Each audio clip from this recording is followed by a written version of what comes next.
And welcome back to Locker Room. How about Jake Kumerow, huh? He's first class. He's first class. I love that guy. Cool dude. We're always going to have that rivalry with, UWO and Whitewater. They've owned it. We know it. Right. But what a success story, because there's only a handful of Division III guys in all of professional football. Right. For him to be one of them, that's just amazing.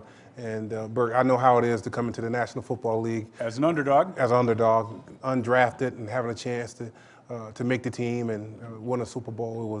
It was an unbelievable feeling. Yeah, and the game has changed a little bit too. I mean, not saying that he couldn't play 15, 20 years ago, but he's tall, ripped, can fly, and the wide receivers are a little bit different. They're not like Sterling Sharp and bulkier and stronger. We've made that comparison with Davante Adams. Right.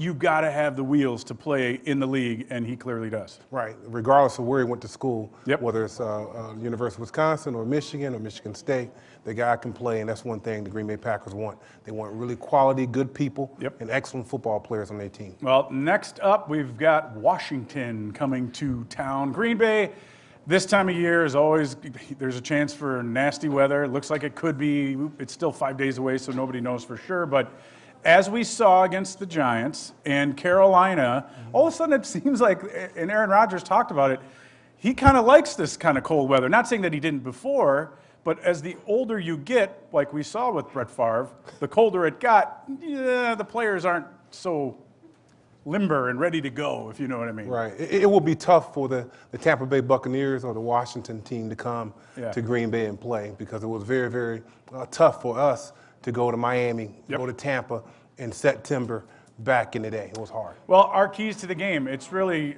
in my opinion, and yours, two-sided. Run the football and stop the run. If Green Bay can get going, everything is easier. But look out for these guys. Adrian Peterson, 34 years old. He can still bring it. Darius Geis. These two guys combined for over 200 yards last week. And don't forget Dwayne Haskins, who they make a change from Case Keenum at quarterback. They lost 5 games and then won 1, and then they lost 4 more, but they won their last 2. They won their last 2. They have a lot of players. They have some really good quality players.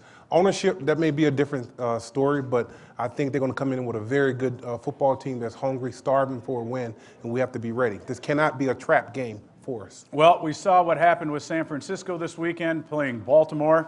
They fall to 10-2. The Saints are 10-2. You got the Packers at 9-3 in that third spot, and then the Vikings lost to the Seahawks, so they're 8-4 as the 2 wild cards. Forget about Dallas and Philly, because we don't really care at this point. But you can go from a 3 to a 1 in a hurry, or not. Right. We have 4 games left, and I think we're going to win out. We might get home field advantage throughout the playoffs. We shall see. Big thanks to Packers wide receiver Jake Kumerow for stopping out, and thank you for tuning in to Locker Room. Thank you for watching Locker Room. Sponsored by the Oneida Nation.